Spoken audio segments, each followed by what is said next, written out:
in these countries, as we're seeing being played out every day before our eyes in Venezuela in particular. In some countries, electoral democracy survives amidst new threats. The unprecedented increase in crime and violence, in some cases abetted by but not entirely caused by organized crime. Rampant citizen insecurity in turn undermines support for democratic systems and expands support for hardline mano duro approaches to fighting crime in which the armed forces, long held at bay during the processes of democratic transitions, play a leading role. So this is a brief diagnosis, but I think what we are here today to listen to is really a magisterial work by Scott Mainwaring that looks over approximately the entire century of democratization in Latin America. It's a forthcoming book that we all very much look forward to reading, in which Scott presents, I think, a counterintuitive analysis of why democracies have emerged in the region and then subsequently broken down or stabilized. He will also be discussing the role of international influences and actors on democracy, and we have a number of people in this room who spend their lives looking for ways to support democratic governance in the region. So he will look at this recent trajectory and also give us a sense of what it portends in the near future, and also the policy implications that derive from this analysis. I am indeed very indebted to Scott and to all of his colleagues at Notre Dame, here represented by the director of the Kellogg Institute for International Studies, Paolo Carrozza. I've had fun learning how to say that name, who is the director of the Kellogg Institute. Sharon Sherling from the University of Notre Dame, Therese Hanlon, have played tremendously helpful roles in putting together this seminar, as have Veronica Colon Rosario of the Latin American program and a host of our interns, including Meredith, who's back there with the camera.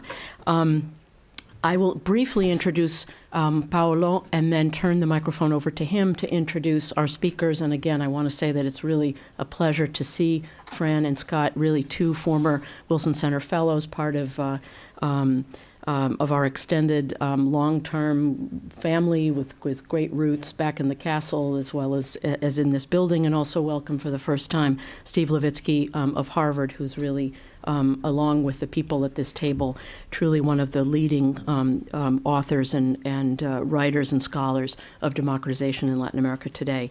Paolo Carrozza, as I mentioned, is director of the Helen Kellogg Institute for International Studies. He is also a professor of political science at Notre Dame University. He is a specialist in areas of comparative law, human rights, and international law, and he's published extensively in Europe and in Latin America. He's one of these consummate, I think, overachievers. He has not only a bachelor's degree, also a law degree from Harvard University, and has studied at the graduate level at Cambridge University and Harvard Law School as a Ford Foundation Fellow in Public International Law. Paolo, it's great to be co-sponsoring this event with you. The floor is yours. Thank you. Thank you so much, Cindy. Thank you to all of you for coming this morning. It's a real privilege for the Kellogg Institute to be partnering with the Wilson Center again, and in particular on an event that touches on themes that are of such current interest as well as historical and academic interest for all of us. And a privilege, too, to be introducing three such distinguished scholars, including, I have to say, two of my predecessors as directors of the Kellogg Institute. So I'm clearly standing on the shoulders of very distinguished people who came before me. The first among them, Scott Mainwaring, right here on my left, who is the Eugene and Helen Conley Professor of Political Science at Notre Dame, former director of the Kellogg Institute, and whose main research interests have revolved around political parties, party systems, democratic and authoritarian regimes, and political institutions, as well as the Catholic Church in the politics of Latin America. Next to him and commenting first after his presentation, Fran Hagopian is currently the Jorge Paulo Lehmann Visiting Professor, Associate Professor of Brazil Studies in the Department of Government at Harvard. She told me to introduce her to you as simply someone who Levitsky allows to hang around at Harvard. But in fact, her credentials, as you all know, go well beyond that, although I imagine that's actually a pretty significant fact, that you allow her to... Begs to happen. Right, well, there you go. She's also the faculty chair of the Brazil Studies program at the Rockefeller Center for Latin American Studies and co-chair of the Latin American Politics Graduate Workshop of the Weatherhead Center for International Affairs. And thirdly, before we then open it up for discussion, you'll hear from Stephen Levitsky, professor of government at Harvard University, whose research touches on questions of political parties, authoritarianism, democratization, weak and informal institutions, obviously especially on Latin America, and whose current project is a comparative research on the durability of revolutionary regimes. So without taking more of the time, Scott, please, the floor is yours. Well, thank you. Thank you all for coming on a Friday morning, and I want to thank Cindy and Veronica for co-organizing this event and co-sponsoring it with us. As someone already said, this is based on my talk today is based on a forthcoming book with Aníbal Pérez Leñán, with whom I've collaborated many times. The project has two primary ambitions. The project as a whole, the book should be out late this year or early next year, and it is called The Rise and Fall of Democracies and Dictatorships, Latin America Since 1900.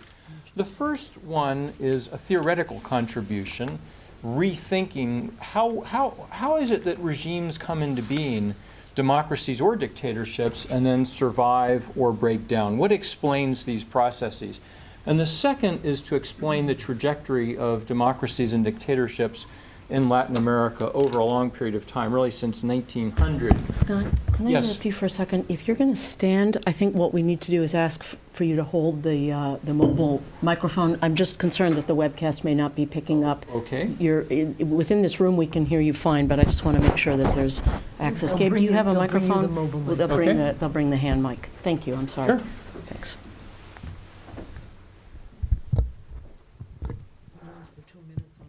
Thank you. So, and what I'd like to present today in particular is first a little bit of the quantitative evidence about regime survival and breakdown over the long haul in Latin America. Second, what are the recent trends in democratization? And third, some of the policy implications of our analysis.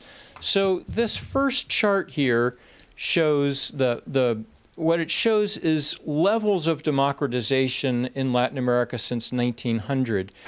And there are a couple things that I think are particularly important to note. One is, well, so if every country in the region were democratic, this would be scaled at 100, and if there were no democracies, it would be scaled at 0. And what you see is, there are these waves of authoritarianism and democracy that are familiar to many of you. And then the other thing that I especially want to call attention to is the dramatic wave of democratization that begins in 1978. So these pictures here are just some of the a few, it's not exhaustive, of the democratically elected presidents who took office beginning 1978 in the Dominican Republic, 79 in Ecuador, 80 in Peru, 82 in Bolivia, 83 in Argentina, 85 in both Uruguay and Brazil. So that gives you just a photographic sense of how quickly things changed in the region. So I'm not going to spend too much time presenting any of the theory here today, but if you're interested, I'm happy to take questions about it. And you can also, if you're interested, get the book. But I do want to give maybe just a few pieces about the theory here. First, some theories about political regimes, for example, modernization theory, really don't have actors. Our theory is actor-based, and what I mean by that is that, we look at concrete historical actors such as political parties, militaries, presidents, etc. we think we talk about two kinds of preferences that actors have. You could think about these as strategic / instrumental versus, preferences that are not merely strategic. We talk about policy preferences. So this includes a wide range of, you might, as a political party, you might prefer certain kinds of economic policies.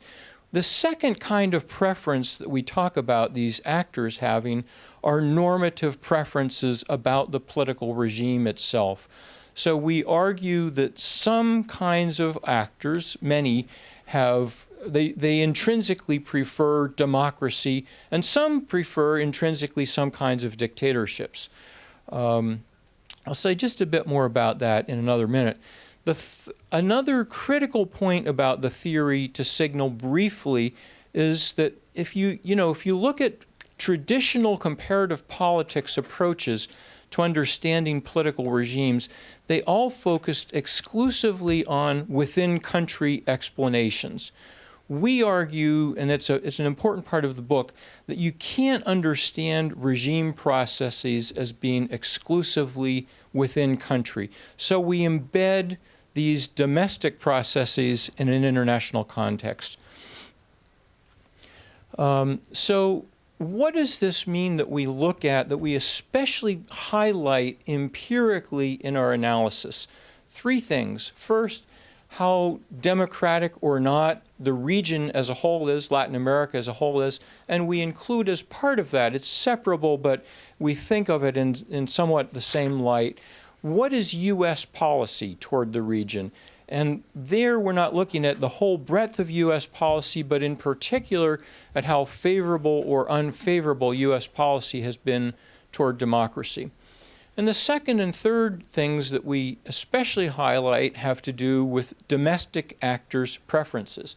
First, do they intrinsically value democracy?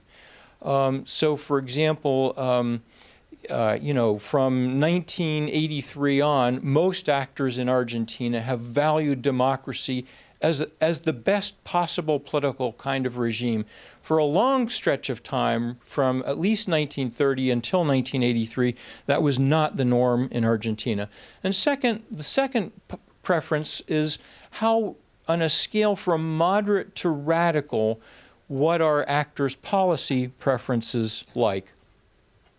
I'm going to speak, I've got one slide on each of those 3 points. So in terms of international influences, there are a lot, of course, there's a host of international influences that are really quite important for regime dynamics in Latin America. The upper left slide here it's related to U.S. policy, and that particular one was the U.S. support for the coup that overthrew Arbenz in Guatemala in 1954. On the bottom left, the OAS, we argue, became an important actor related to democracy in the 1990s. The upper right, the reason I have Fidel up there is that the Cuban Revolution really had, of course, a very profound influence on events in Latin America, throughout the region. A very polarizing and radicalizing influence in much of the region. And then on the bottom right is the Berlin Wall. Well, the last time I looked, Berlin isn't in Latin America. But nevertheless, clearly the collapse of the imagery about real socialism had a pretty important impact in Latin America. So what do we mean by policy radicalism or moderation? We mean two things. First, that you don't have to be on the far left or far right to be a radical in our understanding and our definition, but you have to be away from the center. So at least center left, or center right, I meant to say. And then the second thing is that you have to have a short-term perspective about achieving your policy goals. So these are intransigent or impatient actors. You could think of an actor that's on the center left but has a long-term perspective and is perfectly willing to take a long time, is willing to take the long-term approach to getting there. That would not be a radical actor as we define it. And then the third empirical issue that we look at very closely is what I've already introduced, normative preferences for democracy. And as I said, this refers to the idea, the Churchillian idea, that democracy is intrinsically the best kind of political regime. There are some kinds of regimes of dictatorships that claim to be normatively superior as well. So theocratic regimes would be, I think, a leading example in the contemporary world. So the idea here is that actors are not merely strategic or instrumental. Some are, but not all. So what we did, we did not really think that any of the pre-existing regime classifications served, that they were good enough, to put it briefly. So we classified political regimes. We were probably the most effective job creation program in the United States since 2008. We had one big research team, about 20 research assistants, who helped us code regimes in Latin America from 1900 to 2010. So the quantitative analysis in the book looks at 1945 to 2005, and we classified regimes as democratic, semi-democratic, and authoritarian. I'd be happy to talk about the coding rules, how we did this, but in the purpose for saving time, I'm not going to do that now. And then the second part of our job employment program, we had another research team, also of about 20 mostly PhD students, a couple PhDs.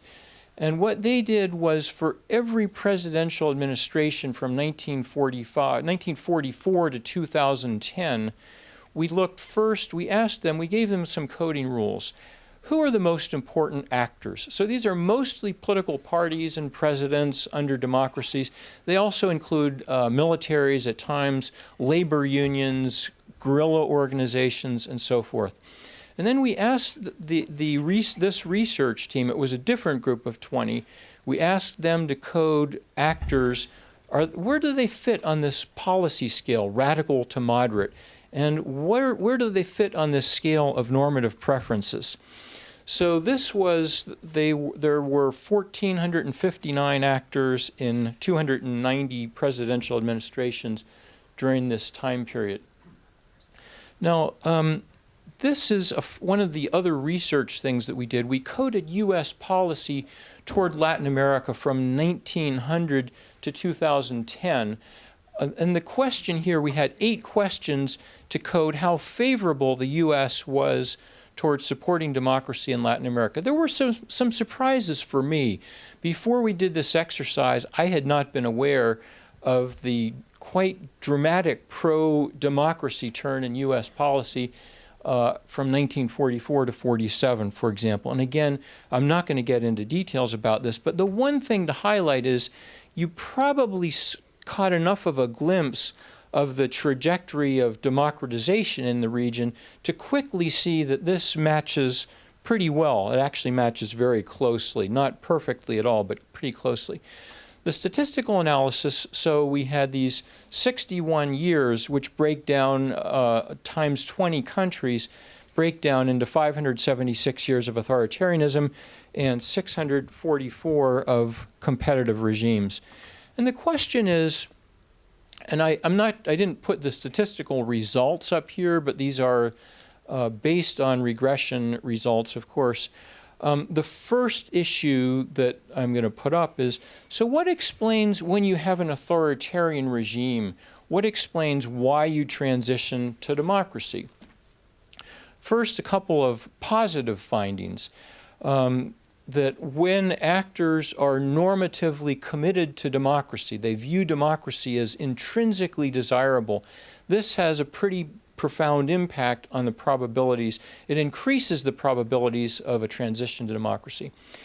The regional political environment, a democratic environment, also increases the probability of transitions to democracy. So you could be Bolivia, and if Mexico and Guatemala have transitions to democracy, or if they are already democratic, if the region has a more democratic hue to it, this also increases the probability of a transition to democracy.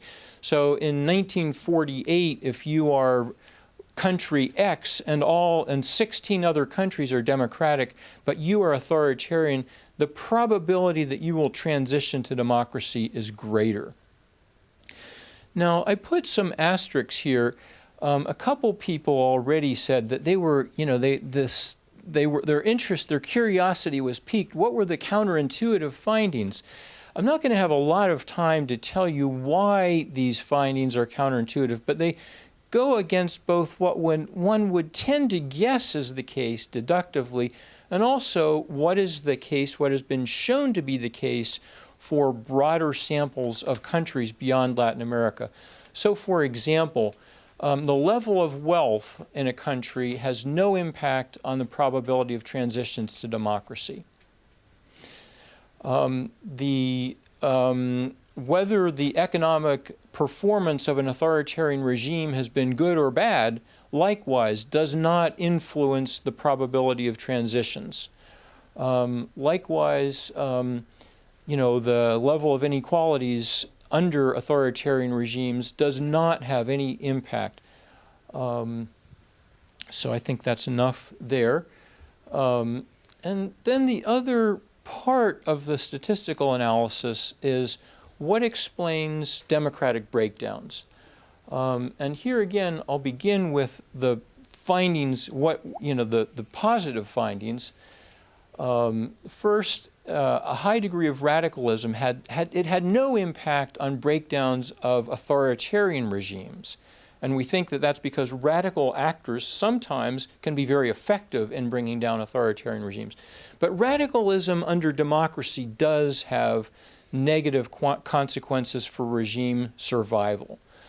Second, not surprisingly, when actors are not normatively committed to democracy, you see a higher likelihood of breakdowns. Third, again, U.S. policy has an important impact. A U.S. policy that is supportive of democracy makes breakdowns less likely. And then finally, again, the regional political environment has an important consequence. Here, too, we have some surprising findings relative to the broader literature and relative to what one would, I think, expect on deductive grounds. Per capita income, again, has no impact at all on democratic survival in Latin America. So the Argentine case, breakdowns at a high level of wealth, that case exemplifies in a way Latin America. Per capita GDP growth, so economic performance, somewhat surprisingly, also has no impact on democratic survival. Again, this seems kind of odd until you think about the third wave of democracy in the region. In the third wave, democracies have survived despite often very mediocre or even poor economic performance. Another surprising finding, I think, is that inequalities have no impact for this region on whether democracies survive. That doesn't mean that inequalities aren't important for democracy, of course.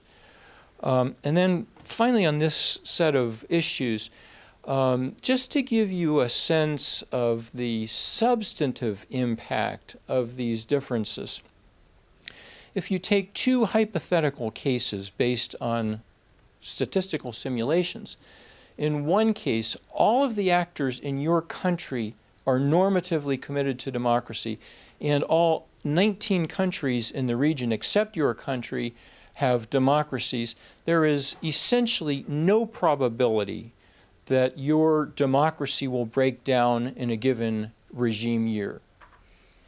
Conversely, if the actors in your country normatively prefer dictatorship and there are no democracies in the region whatsoever, in a single year, you have about an 82 probability of a democratic breakdown. So these are really huge substantive effects. Now, the book has a couple of case studies. I'm not going to have time to talk about them, but I'll just mention them. They play a very important role in the book. They're actually a much longer part of the book than the statistical analysis. The one is El Salvador, and I just wanted to signal, why did we choose these two? The other is Argentina. El Salvador is interesting because it's one of many countries in the region where you moved from almost no or no experience with democracy whatsoever until the third wave to stable democracies in the third wave. And the other case is Argentina, which also is part of a pretty big group of countries, I think there are 8, that had multiple breakdowns of democracy before the third wave. In the Argentine case, there were 5. And then you move to stable democracy in the third wave. And in Argentina, interestingly, many of the normal predictors of democratic survival were much more favorable before the third wave. So you move from a pretty wealthy and pretty egalitarian country to one that is dramatically less egalitarian. Income inequalities just spiked in Argentina. Few countries in the world had such a dramatic increase. So there are some interesting paradoxes that I'd be happy to discuss. But I just want to wrap things up from this part of the presentation. What have we learned? What does our book say about transitions, breakdowns, and survivals? Democratic and dictatorship survival. First, that international factors have a big impact. Second, that radical actors lower the probability of survival of democracies but have no impact on dictatorships. Third, that normative preferences are very important. And fourth, so is U.S. policy. And then these are the, again, consistent, surprising counterintuitives. I think what I want to do is just say briefly then, how then do we understand the really dramatic change? This was a region, I began graduate school in 1978. The months before I began, 17 out of 20 countries in Latin America had openly authoritarian regimes. And today it's 1. So this is really a stunning and unprecedented change for the region. How do we explain it? First, there's a much more favorable regional environment. Of course, this was built over time. It was not the case in 1978. But the U.S. was part of this building of a favorable regional environment. Second, de-radicalization. And third, in much of the region in the past, actors really had kind of a cavalier attitude about democracy. They would favor democracy if they could realize their instrumental objectives through it. Otherwise, they really didn't care about it. So I want to talk some about recent trends in democratization. And this is a later part of the book. So I think Cindy got it right, and I'll probably expand a little bit on what she said. There's definitely some good news. There's only one openly authoritarian regime in the region today, of course, Cuba. There have been very few breakdowns. So if you skip to the last point on this slide, if you look at the breakdown rate, that is, what is the probability if you take the number of breakdowns divided by the number of years of democracy, the breakdown rate from 1945 to 77 was about 11 or 12 times higher than it has been in the third wave. So there, too, just a stunning change since 1978. We record 6 breakdowns in the third wave: Bolivia, Peru 92, Haiti twice, Honduras, and then, I suppose a different kind of breakdown because it's been an incremental, gradual case. But we do record Venezuela as being degraded to authoritarian by 2009. Second part of good news. There are, at least by Freedom House measures and other similar measures, 3 high-quality democracies in the region: Costa Rica, Uruguay, Chile. And I put down Brazil as one other country that has really made major advances. I think one might also add El Salvador to that list since the transition. There are also, as all of you know, huge challenges. That is, the quality of democracy in most of these countries leaves a great deal to be desired. There are at least 4 cases of recent erosion, Venezuela, Nicaragua, Bolivia, Ecuador, according to Freedom House, and we agree. And also, as I already mentioned, in this third wave, even though you see the survival and durability of most competitive regimes, the quality of these, the capacity of countries to move from one point on the democratic scale to a higher point has been very limited. I would say that Brazil and Chile are the most important, maybe El Salvador, and they're among the few cases where one sees these advances in democracy over time. We have a statistical analysis about these recent trajectories. The statistical analysis looks at 2 questions. What explains democratic stagnation? And here are cases such as Guatemala, Honduras, Paraguay, Haiti are important. And what explains the democratic erosions? So just again, I'm going to be very brief with these results, but one important thing to note is that a past history of democracy is one of the important things that helps build high-quality democracy at present. So it's no accident that countries such as Uruguay and Chile that begin with a past history of democracy pretty quickly move to the top of the democracy scale after transitions. Second, radicalism is a key predictor of democratic erosions, and this is particularly true of more radical presidents. Third, you might remember that both for survival of democracies and dictatorships, the level of development had no impact. But for the quality of democracy, we get exactly the opposite finding. That is, that wealthier countries they have greater success, greater capacity to build high-quality democracy. And the flip is true for the international factors. That is, they were very important for predicting democratic breakdowns and transitions, but statistically they have, at least the variables we've looked at, have no impact on the level of democracy. So I'm going to close this part of the presentation by thinking about, what do the 3 variables we looked at, radicalism, normative preferences, and international factors, what do they suggest for the near future of democracy in the region? In the last decade, we've seen a slight increase in radicalism. Unfortunately, this slide goes up only to 2005, so it doesn't pick it up fully. You see some hint of it toward the end of the slide. But as you can also see, the levels of radicalism in the region today are nothing close to what they were during part of the Cold War. So there's a good news and a bad news in this trend. We also our research team with our guidance also coded region-wide, of course it varies by country, some decay in normative preferences for democracy in recent years, but again, it's relatively minor. It's not a huge change. And here too, this slide goes up only to 2005. You can still see it there, however, or at least some hint of it, and there's a bit of an erosion that is not captured on this slide. And then the third thing, what about international actors and influences?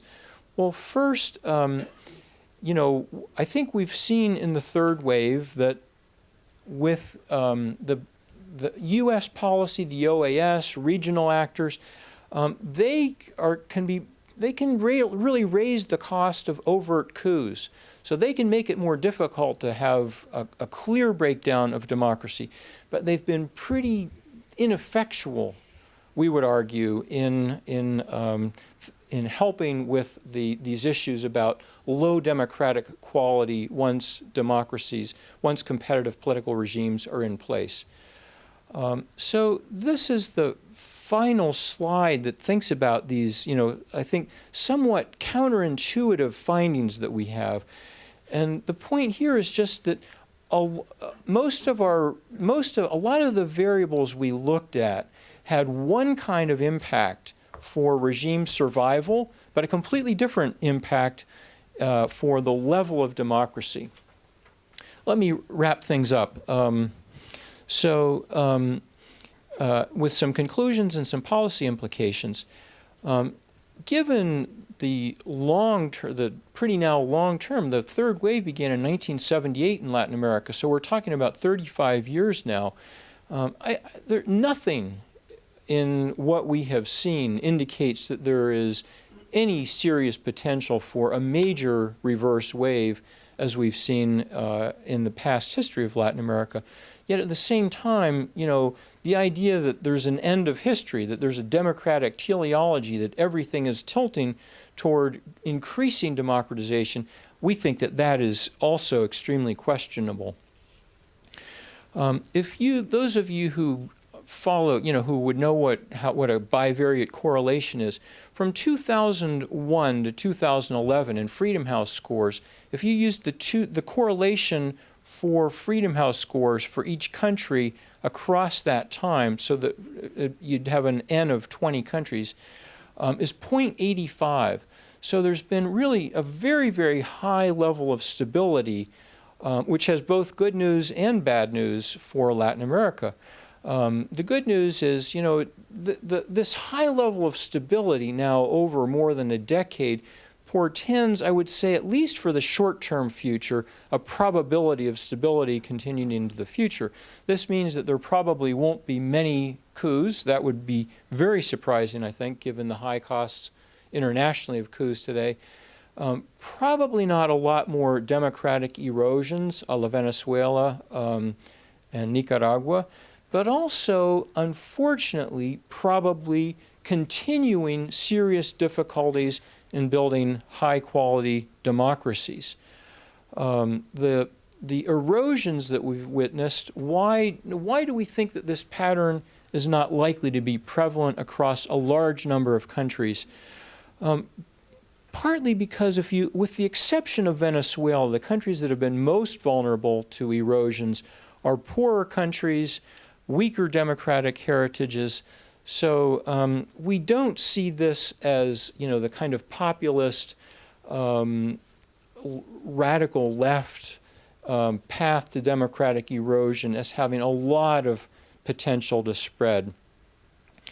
The great difficulties in deepening democracy. Here we think, what are the big problems? Weak states, so states that can't protect rights, high levels of poverty in many countries, notwithstanding the dramatic decreases in poverty in many other countries in the region. And even though inequality, again, did not have any statistical impact on regime survival, it is certainly a hindrance to building higher quality democracy. Couple reflections on U.S. policy toward democracy.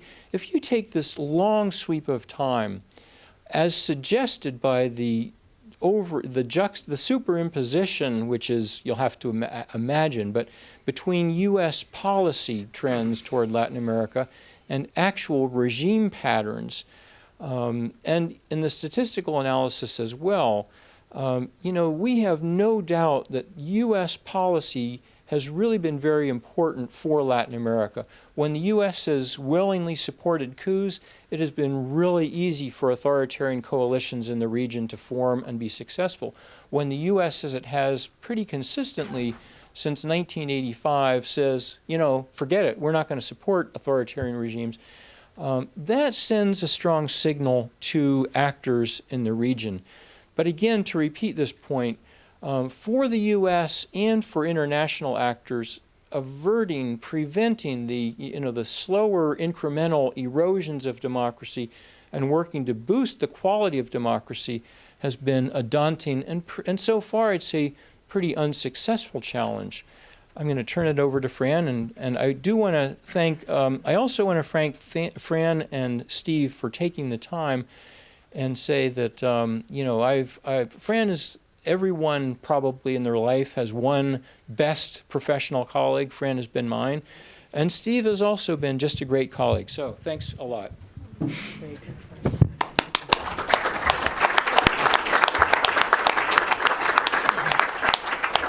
I'm going to use this mic. Should we? Please, yeah, let's just hand that back over here. Okay.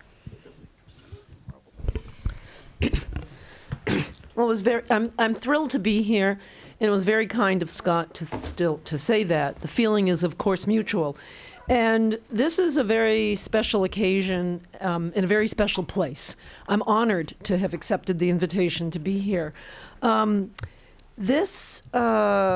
This work, I want you to indulge me. I know you came to hear about democracy in Latin America, but given that Scott has poured about 14 years of his life into this book, I think it's worth about 1 minute and 40 seconds to allow me, indulge me and allow me to congratulate him on bringing this project to fruition. It is a magisterial work. It's a magnificent accomplishment, and I couldn't be more thrilled for my friend that this book is going to be coming out within the year.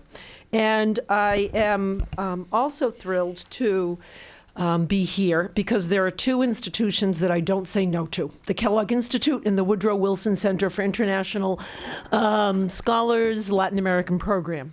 Both institutions have been champions of democracy in Latin America. I'm actually older than Scott. We have this joke. And so I started graduate school a few months before Scott, and it was a dark time. And these two institutions have been champions of trying to bring and support democracy to Latin America, to support research that brings democracy to Latin America, and to improve the human condition in Latin America. And so it is fitting that this book be featured in this venue. And under Cindy's leadership, wonderful things have been happening at this place, and under Paulu's, we look forward to more at the Kellogg Institute. It is also worth remembering why democracies are important. It's worth remembering. I don't think I need to persuade anybody here, but it's worth repeating over and over again for those of us who remember when this was not the case. The democracies are stable and prosperous neighbors. They're reliable neighbors. Prosperous neighbors are good trading partners and markets and allies, and they are genuine allies, not expedient ones who will remain allies even when governments change. So let me draw a few lessons from this magisterial work and then raise a couple of questions for policy implications. I want to say, first of all, that it is worth mentioning in this city how remarkably balanced this book is. It makes no excuses for friends. The criteria for classifying regimes as democratic or semi-democratic or authoritarian are transparent and they are clear. The work does not pull punches about regimes in which democracy has eroded in recent years. Some conservative governments are judged harshly, but no democracy is judged harshly for having a conservative government. This is a fair book. And now that everyone can listen, the work makes three arguments that are impeccably supported by the evidence. I'm going to go in reverse order from the way Scott highlighted this. I want to start with the neighborhood. There's great emphasis in this book on the regional political environment. We saw one of the very first slides was the trajectory of regimes in the region, and we know that there was a wave of democratization that washed over the continent beginning around 1978. In one of the most persuasive moments in this book, the authors quite modestly suggest the likelihood that political transformation, regional in scope, could be explained solely by the simultaneous change of domestic conditions in multiple countries is very low. In other words, if it's too much of a coincidence to be a coincidence, it's probably not a coincidence. We could ask this of previous cycles in Latin America. Their theoretical argument gives us leverage on those times as well. But this is not simply a story of democracy promotion by the United States or some other country or some set of countries or even international institutions. Rather, the role of actors is embedded in this context, as Scott highlighted in his summary of the book. The work blends beautifully the context and institutions that shape two sets of preferences of key actors, normative preferences and policy preferences. The preferences of actors are formed in organizations like parties and unions and business associations and the military. And these organizations, along with leaders such as presidents, are the actors.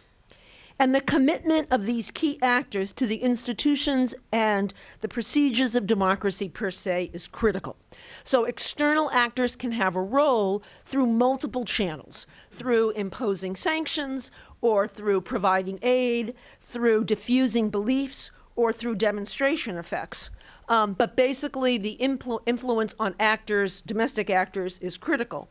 And external factors can help to shape preferences. They give many examples. Scott highlighted the Cuban Revolution as one that gave rise to guerrilla movements in the region. He also highlights in the book the Chilean coup of 1973 for the impact that it had on helping to solidify the democratic preferences of actors who maybe had had cavalier attitudes about democracy before that. One could even look beyond the continent. One could claim, I think accurately, Paulo can correct me if I'm wrong, that the compromesso storico in Italy came about because of the coup in Chile in 1973. So this is a way in which international forces can shape preferences of actors.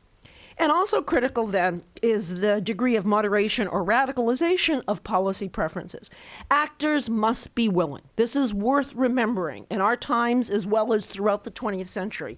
Actors must be willing to sacrifice their agendas for the sake of preserving the possibility of compromise and the survival of democratic procedures, norms, and institutions.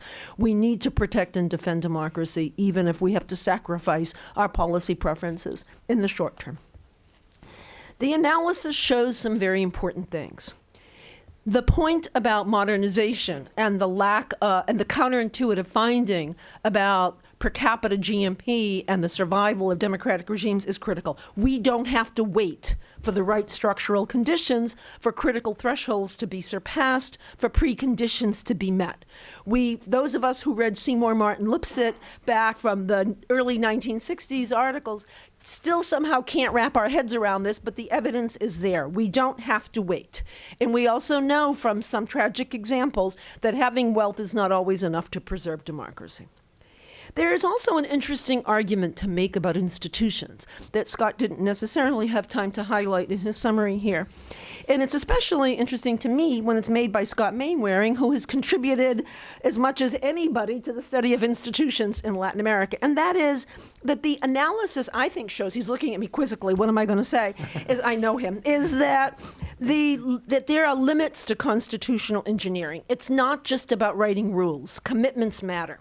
But on the other hand, democratic commitments can prompt political actors to invest in democratic institutions, like political parties and independent courts and so on. So it's not that institutions don't matter. It's that we have to get the sequence and the causal arrows right.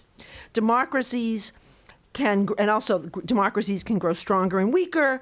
At some point, they cross a line. This line is kind of thin, and it's very subtle, but we know it when it's happened. There's another, there's something else this analysis shows, and that is that politics takes place in time. And we can look at a lot of the statistical analysis cross-sectionally if we wanted to do that. But actually what happens in the 1980s matters for what happens in 2010.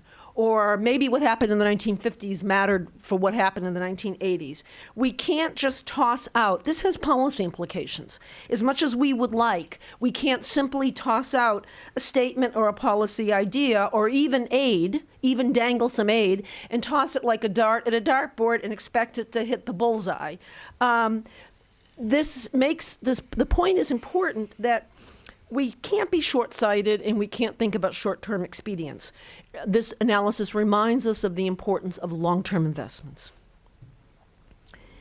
There's also a bit of an ambiguity about international support in the book. International support, the international context, the regional political environment, all these things are critical variables in helping to bring about and nurture and protect democracy. And the U.S. does have a role. it's important to support normative preferences for democracy, but the analysis also shows that the impact of international support can be limited, especially today, and especially in preventing the erosion of democracies. The book makes the point pretty clearly that international organizations can condemn episodes of democratic breakdown. That they can do. They can impose sanctions, and that's important, but they can't confront subtler forms of erosion. So there are some limits to what international actors can do. I want to raise a couple of questions. One is for everybody, and one in particular is for Scott. The first is, what does this work have to say about Latin America as a region? Cindy made some introductory remarks about diversity in the region. And I think on the one hand, everyone in this room holds on to the idea that Latin America is a region, and there are neighborhood effects, and that Latin America does not always conform to world trends. I had the privilege of knowing this project from its earlier incarnations, and I remember this finding, Scott, that there was something distinctive about Latin America as a region relative to the survival of democracies worldwide. On the other hand, I ask this as a genuine question. For how long will this be true? When we think about the position of Brazil in the world economy today, we think about the growing middle class that Cindy highlighted in her initial remarks in places like Brazil and Mexico and elsewhere, Chile and elsewhere on the continent. And we think about the parts of Latin America that are unfortunately still poorer and still have smaller economies, and they're still very much more dependent upon international economic trends, position of aid of foreign governments. For how much longer will we be able to speak about Latin America as a region, and when will we start having to think about subregions of Latin America? My larger questions are this. This is for Scott or for all of us. If we divide Latin American countries into roughly two piles, on the one hand, we have the ones that have democratic pasts and therefore, I think, bright democratic futures. I think that argument's in the book. And then on the other hand, we have a pile of places where democracy has a thinner past, a shallower past, but where this wave of democracy has nonetheless washed ashore in this most unlikely of places. And we have some success stories like El Salvador that are highlighted in the book. But we hope that we can draw some lessons from the first group for the second. But given what I've said about politics and time, that may not be possible. It may not be that easy just to support democracy in these places and have flourishing democracies. I think it's this second group that a policy-oriented audience, perhaps like the one we have here today, may want to focus on. So maybe people in this room might be asking, if they were to ask you, Scott, what can the international community do? We are now in 2013. We can't go back to 1954 or 1973 and change what we did. We are now in the present, and we want to support democracy in the places that you have identified where democracy is not high quality. And we know that international influences are important, but we have a sense there's also some limitations. What can the international community do other than not provide military assistance to coup-mongers or sanction them when they come to power, especially given your more measured comments about the limits of international influence? Well, your analysis gives academics a very clear sense of causal effects. It tells us on average over long time spans, which influences are really determinative. But if we want to break up these big time spans, and if we want to know what can have an impact in the moment, we know that normative preferences are important, but what shapes those normative preferences? Can economic performance, for example, we know from the analysis of economic performance, short-term declines in economic performance do not determine democratic breakdowns. But can economic performance, for example, help to shape and shift attitudes in the right direction in the short term in places where democracy might be more fragile? I know you ran the error terms 5,000 times to get the right estimates to eliminate endogeneity for regime influences. But in other things you've written, you've argued that performance is pretty important.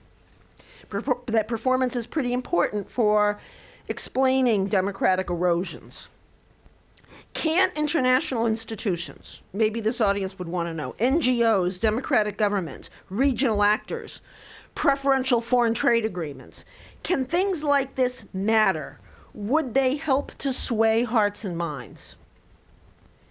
And the larger question is that the more you convinced me about the causal importance of normative and policy preferences, the more I wanted to know about where they came from. The more I wanted to know about how they can be shaped, how they can be nurtured, and where they're headed. Where do these preferences, now that we're convinced that normative preferences matter, how much do international economic contexts, how much can international actors do to support normative preferences that will help to support democracy? And then I just want to stress that all actors need to be on board. We need to have democratic oppositions, but we need to have loyal oppositions in the best British sense of the term. Scott invoked Churchill. I will invoke the idea of the loyal opposition. To alternate in power, to be willing to lose. These are what will protect democracies in the region ultimately. Steve and I have a division of labor, and I'm going to turn this over to Steve now to talk more about the last decade. Okay, I apologize for being even more inarticulate than I normally am. I got up at 3-something to fly in, and they warned me not to do this, that it would be difficult to come in early in the morning, and I sloughed it off and said, no, it won't be a problem. And in fact, you know, the flight was easy, the airport was easy, the commute was easy, and then it took me an hour and a half to find the Wilson Center in this freaking building. That was a problem. So I also thank the Wilson Center and the Kellogg Institute for giving me the honor of being here. It's a great thrill, among many other things, to be here with Fran and Scott. I'm a little younger than they are. I wasn't entering graduate school right at the onset of the third wave like Scott. I was having my bar mitzvah. But that means that I was able to grow up reading these two, and they really are two of my heroes in political science. So it's really an honor. I'm also thrilled, as Fran is, that this book is coming out, and I agree that it's going to have a huge impact. I think it's going to make a major contribution in 2 areas in particular. First of all, as Scott was too modest to point out, this book goes further than anybody else in developing a theory to actually explain regime variation in Latin America. As all of you know, and has been said, Latin America exhibits tremendous variation in level of democracy, both over time and across countries within the region. And despite all that's been written about democratization, about transitions in Latin America, no existing theory prior to this book can account for that variation. It is not economic development, as Scott told us. It's not level of inequality. It's not class structure. It's not culture. It's not constitutional design. In fact, as Scott and Abel show, Latin America has consistently defied existing theories of democratization. During the Cold War, Latin America underperformed pretty systematically with respect to democracy. In other words, given the level of development, Latin American countries should have been more democratic. After 1980, since my bar mitzvah, Latin America has overperformed with respect to democracy. Is that a causal argument? That's for further exploration. I wanted to know whether the causal argument between your entry into grad school and the beginning of the third wave. So it's overperformed since 1980. Given levels of development, given economic performance, given levels of inequality, countries in Latin America should be less democratic than they are today. Again, no one has developed a theory that adequately, there's my inarticulateness, adequately explains this variation. Mainwaring and Pérez-Lignan provide us with a theory. They break with the sort of dominant rationalist paradigm, placing actors' normative and ideological or policy commitments at the center of the analysis. They find that when the main political actors pursue moderate policy goals and are normatively committed to democracy, democracy is more likely to emerge and less likely to fail. In a way, this is a throwback to the classic Linz and Steppen volume of the late 1970s. But there's an important difference, and this has already been mentioned, which is that Linz and Steppen, a couple of generations ago, paid very little attention, or relatively little attention, to the international environment. And Mainwaring and Petit-Lignan take the international environment and place it really at the center of the analysis. And this is a second major contribution. One of this book's clear findings is that region matters. Latin American regime patterns differ consistently from other parts of the world. This is an inconvenient fact for those who are seeking to build universal theories of democracy, but it's clearly an empirical reality. And more than any other existing work, Mainwaring and Petit-Lignan show how the regional environment in the Americas consistently and powerfully shape regime outcomes in Latin America. This, I am sure, will be a major and lasting contribution. All right, but I wasn't brought here to praise. So a brief word on the theory, and particularly on this question of moderation and normative commitment to democracy. This part of the theory, as I'm sure you know, is going to be controversial, just as Linz and Steppen was controversial back in the 1970s. There will undoubtedly be pushback, and we already heard some from Fran, on whether normative, or how endogenous normative commitments are to other structural factors. For example, the regional environment. Might it be, and certainly it's true to some extent, that actors are much more likely to be normatively committed to democracy in a regional context in which democracy is really the only game in town. To their great credit, Mainwaring and Petit-Lignan do an extraordinary job of independently measuring actors' normative commitment to democracy over time. This is really landmark research, way beyond what anyone else has done. And I'm sympathetic with the historical argument that Fran mentioned that early normative commitments to democracy bring investments in democratic institutions, which over time make democratic outcomes more likely. But I'm not entirely persuaded. Strong democratic institutions are rooted, I think, in more than just prior normative commitments to democracy. They're rooted in structural factors. They're rooted, for example, in state capacity. Scott mentioned the importance of the state and state capacity at the end of his presentation. I want to pick up on that. I want to highlight it. With very few exceptions, strong democratic institutions only emerge and only persist in countries with a minimally effective state. Chile, Uruguay, Costa Rica, more recently Brazil and Mexico. Where states are weak, as in most of the Andes in Central America, democratic institutions are hard to sustain. They're hard to sustain for a couple of reasons.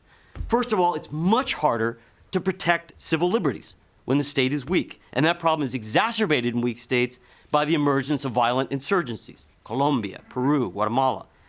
And second, as Scott has shown in other work, weak states lead to poor government performance and lead to persistent crises of representation. Those things, crises of representation, poor government performance over time, increase the likelihood in Latin America of populism and historically of coups. Populism and coups invariably weaken democratic institutions. It is very, very difficult to build strong democratic institutions upon weak states, no matter how normatively committed to democracy you are. When the state doesn't work, political parties are more likely to fail. Public discontent is more likely to be higher. And politics, eventually, are more likely to radicalize. All right, I want to focus mostly on the contemporary period, meaning the last decade or so. And here I found, and this is unusual for me because I like to be pessimistic, I found the book a bit pessimistic. Chapter 8 in particular has kind of a glass half empty feel to it because it focuses rightly in many respects on recent processes of democratic erosion. Scott mentioned the cases: Venezuela, Ecuador, Bolivia, Honduras, Nicaragua. I want to make a couple of points here. They're not particularly world-shattering. First of all, with the partial exception of Venezuela, none of these erosion cases was a healthy democracy to begin with. Scott and Anibal give Ecuador a fully democratic score throughout the 1980s and 90s, but that regime has always been crisis-ridden. Same with Nicaragua.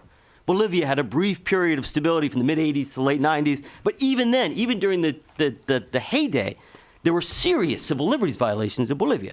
So it is not a surprise, shouldn't be a surprise to anybody in this room, that Bolivia, Ecuador, Honduras, and Nicaragua have experienced at least some democratic erosion. Not only are they among the poorest countries in Latin America, but their democratic institutions have always been weak. Second, taking a step back, looking at the bigger regional picture, whatever democratic erosion we've seen in Venezuela, Bolivia, Ecuador, Nicaragua, Honduras, has to be juxtaposed against, and in fact, I think pales next to the important democratic advances that we see in other countries, and not just any countries. Big and important countries: Brazil, Mexico, Chile, Peru, Colombia, not to mention Panama, El Salvador, Paraguay. Mexico, a big and important country, has become fully democratic for the first time in history over the last 15 years. Panama, El Salvador, Dominican Republic, Paraguay also have finally become fully democratic. Peru redemocratized. Mainwaring and Perez-Liñán scored Brazil and Chile as fully democratic since the 1980s. So their analysis doesn't register any change since the late 1980s. But that's a bit misleading. Both Brazil and Chile have undergone dramatic change over the last 25 years, particularly, although not exclusively, in the area of civilian control over the military. Both countries are much more democratic than they were in 1989. Finally, Scott scores Colombia as consistently semi-democratic, and there's good reason for that. But it too has undergone enormous change in recent years. In many ways, Colombia is also far more democratic today than it was in the 1980s and 1990s. There's a bigger point here, I think. The biggest and most important countries in Latin America have gotten considerably more democratic over the last decade or so. And we're sitting around obsessing over Venezuela and Honduras. There's good reason to worry about Venezuela and Honduras, but these cases should not distract us from the larger picture. And the big picture, I think, although it goes against my nature, is strikingly positive. Brazil, Mexico, and Chile have never been more democratic. Peru, Panama, El Salvador, Paraguay, I would argue Colombia, have never been more democratic. Argentina suffered two devastating economic crises over the last quarter century, and yet it remains democratic. Few countries in the history of the world, I would submit, have survived, few democracies in the history of the world have survived crises as deep as Argentina survived in 1989 and again in 2002. So what explains the variation that we see over the last 2 decades? Why is democracy doing pretty well in Brazil, Chile, Uruguay, Costa Rica, even Mexico, I would say, but not in Venezuela, Bolivia, Honduras, Ecuador, Nicaragua, Guatemala? Scott and Anibal attribute the recent erosion of democracy in part to a revival of radicalism, although it's a modest one, particularly, of course, in the Andes. But echoing Fran, where does this radicalism come from? To me, that is maybe the big unanswered question of this book. Where do policy radicalism, polarization, low commitment to democracy come from? And I think, like Fran, answering that question pushes me back in the direction of more structural variables: the capacity of the state, the strength of political parties, maybe economic performance. Evo Morales, Hugo Chavez, the PT in Brazil, the FMLN were all pretty darn radical 20 years ago.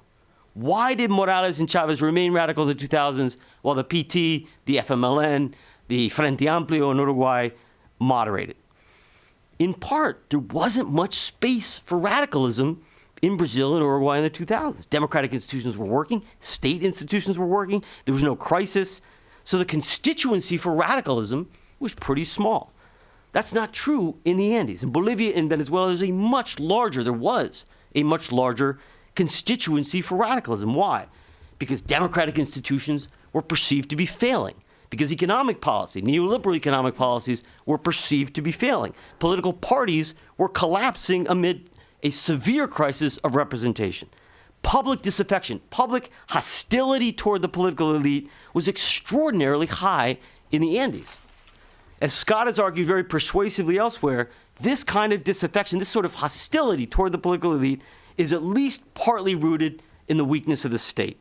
It's a product of states that don't provide basic services well, that don't protect their citizens, that don't uphold the rule of law. States that are negligent, states that are absent, states that are nakedly unfair. Weak states do not inevitably or invariably cause radicalism and polarization, but they make those things much, much more likely. So the state matters. It is a lot easier, I want to suggest, to be moderate and to be normatively committed to democracy in places where the state works. All right, changing gears, I want to say a few words about semi-democracy, which is Mainwaring and Perez-Lignan's middle category. This is a really important category because it's where the bulk of the action is in the last 30 years. Since the early 1980s, since my bar mitzvah, it's been virtually impossible. It has been virtually impossible to establish a fully authoritarian regime in Latin America. Even the worst autocrats of the last quarter century, the PRI, Sandinistas, Aristide, Balaguer, Fujimori, Chavez, all of them have maintained at least semi-competitive, semi-democratic regimes. But semi-democracy, as Scott will recognize, is a residual category. It's a category that encompasses at least 4 different regime types. And you can label them what you want. I'm going to label them this way. Tutelary democracies first. Regimes in which militaries exercise quite a bit of power behind the throne. Guatemala and Honduras in the 1980s. Second type, illiberal democracies, in which elections are free, but civil and even human rights are routinely violated, often in a context of counterinsurgency. So this is Colombia in the 80s and 90s. Third type, semi-competitive regimes, regimes in which elections are democratic, but a major political party is banned, like Argentina between 1957 and 1966. And fourth, close to my heart, competitive authoritarian regimes, where the playing field is heavily skewed in favor of incumbents. Mexico under the PRI, Peru under Fujimori, Venezuela under Chavez. Now, this may only be interesting to oddball types who write entire books about hybrid regimes, but it seems to me that the nature of semi-democracy, for what it's worth, has changed in Latin America over time. The kinds of semi-democracy that we see have changed. The end of the Cold War has largely ruled out certain kinds of semi-democracies and therefore encouraged other ones. For example, semi-democracies like Argentina and Peru in the 50s and 60s, where a major party is banned, very, very unlikely today, because it's really hard in today's regional environment to ban a major party. If Venezuela democratizes, they're not going to ban Chavismo, I think. Tutelary democracies are also less common than they used to be, in large part because military power has eroded considerably throughout most of the region. Even illiberal democracies have become somewhat less common, in part because there are fewer insurgencies, in part because the transnational human rights network has raised the cost of large-scale human rights violations. So Colombia today is not the Colombia of the 1980s and 90s. Peru today is certainly not the Peru of the 1980s. Even Guatemala has a markedly better human rights record than it did a couple of decades ago. So if major party bans are no longer acceptable, if militaries have a harder time ruling from behind the scenes, if there are fewer nasty counterinsurgencies that systematically violate human rights, then what form does semi-democracy take in contemporary Latin America? Competitive authoritarianism. Governments systematically manipulate state institutions and abuse state resources to skew the playing field against opponents. The current international environment, as Scott shows so well, makes it very difficult for Latin American governments today to lock up or shoot opponents, to ban opposition parties, to cancel elections.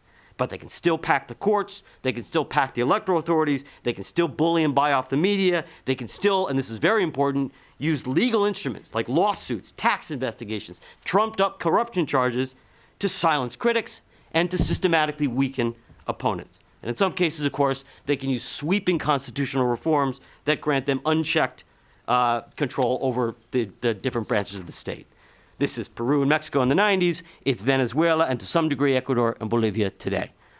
Competitive authoritarianism is now far and away the dominant type of semi-democracy in Latin America. And I think it has been pretty much for the last couple of decades. And I think mostly it's because it's a better fit with the post-Cold War international environment. Competitive authoritarianism, the abuses that occur under competitive authoritarianism skirt the international radar screen in a way that other kinds of semi-democratic regime practices do not. That raises a question of why competitive authoritarianism emerges in some places and not others, but that is a subject for another day. Why don't I stop here?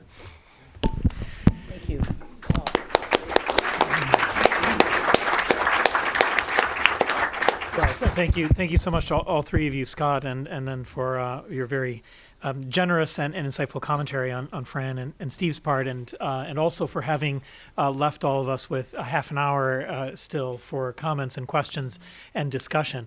The room's pretty full, and there are a lot of ideas here, very stimulating and provocative ideas, so I imagine there are lots of commentaries. So I think it'll be more efficient if we take perhaps 2 or 3 or maybe even 4 at a time, and then address them in groups. And also, it would be very helpful if all of you who would like to comment could make a real concerted effort to be very brief and precise and to the point in what you're asking of our participants. There are some microphones around in the room. If you would wait till you get a microphone so that the webcast also can pick up your voice. And we can start back there in the corner, please. Thank you very much. My name is Paul Calixte, managing editor of Southern Pulse and a former student of Professor Levitsky. Hey, Paul. So, if the question is poorly formulated, you know who to blame. So, fair warning. Okay, so this question is for Professor Mainwaring, and since, as you've explained, this book focuses on actor policy and normative preferences, I would like to ask: does it make a predictive statement on how many actors need to be committed to democracy for a democratic regime to be consolidated? And and does it make a predictive statement on if some actors happen to be more important than others? Like, is it more important that the military be committed to democracy, that political parties be committed to it? Thank you.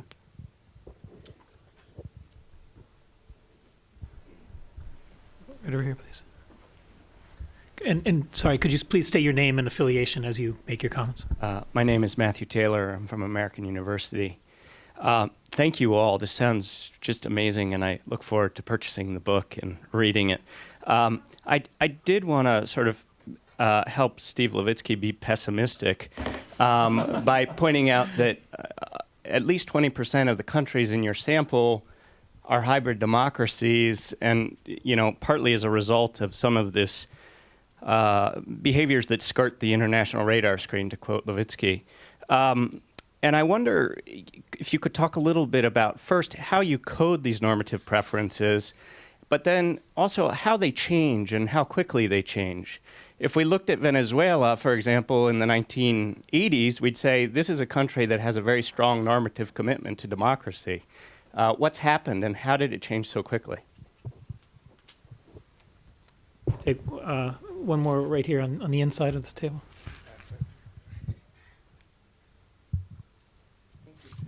My name is Gloria Ospina. I am a political scientist. Your book is going to be a very interesting book from a theoretical and a statistical point of view. I think it's probably the first time that you do a statistical analysis on how to prove how democratic Latin American countries are. I have 2 questions for you. We all have been talking about democracy. We have no definition of democracy, and I would invite you to statistically define what do you understand for democracy. That's my number 1 question. And my number 2 question will be, since you talk about variation or different waves of democracy in Latin America, which are the factors, statistically speaking, that makes the quality of democracy either in Latin America or in any other part of a democratic government? Thank you very much. I see there are some. Maybe one more over here. Okay. If you could pass the microphone up this way, please. Then I know there are other hands up, but we'll take another round of questions after this 4th one. Hi, my name is Enrique Bravo, Georgetown University. I also, of course, think this is a fascinating project, Professor Mainwaring. And I'm interested not only in the way you code normative commitment.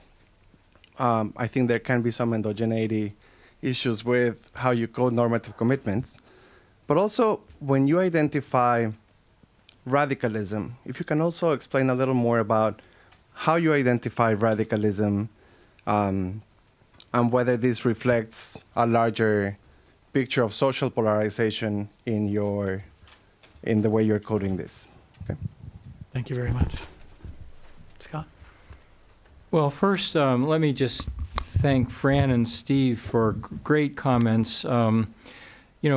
I won't spend much time addressing them, but I will say, I think they're both right. That, in fact, part of the manuscript that I didn't ask them to read because I already asked them to read, they probably consumed every spare moment for weeks reading this. But we do address this question of the origin of normative preferences. But I think Steve and Fran are both right that, we should probably highlight more than we do some of the structural underpinnings of normative preferences. So let me, and those were two great sets of comments. The first question, how many actors must be committed? Well, I think the answer is that this is always a question of probabilities, right? I'd have to look back closely at our data set. Probably there are no examples of democratic breakdowns in our quite, a massive data set if all of the actors were normatively committed to democracy. And yet, there are certainly many regime years where competitive regimes survived even though relatively few actors were normatively committed to democracy. So I think of it more as probabilities than having a clear cut point. There is no clear cut point, although with the caveat that, as I said, I think it's probably the case that we have zero breakdowns out of 644 regime years of competitive regimes with all of the actors in a country being normatively committed. Are some actors more important than others? The answer is definitely yes. And the statistical answer is no. That is, first, if we had tried to figure out how to weight actors' importance, instead of spending 14 years on this book, I would have died. Anibal is, I think, 18 years younger than I or something like that. So he might have lived to see the end of the book, but I certainly would not have. And it would have been, a laughable enterprise trying to do that. So the question is a great one. I guess the case studies, pick that up more than the statistical analysis. In principle, we could have tried to weight the actors by importance, but we just thought that was just impractical, daunting. Matthew Taylor, so how did we code normative preferences? Well, some of the more obvious problems of endogeneity, we were very careful about. So, for example, if the government undertakes violent repression of opponents, right, that directly affects the political regime. So we used violence by opposition actors under some conditions as an indicator of low normative preference. But anyhow, our document of coding rules is 20 double-spaced pages, which is to say that you have to be very careful about how you do the coding, since it's and I'd be happy to send that to you. Just I think that basically what you want to make sure that you're doing is not contaminating that coding by anything that directly affects the political regime. And you also have to, think carefully, how do you differentiate between instrumental strategic discourse and actual preferences? And ultimately, it is not a perfectly solvable problem, but we think that there are pretty good ways of teasing that out.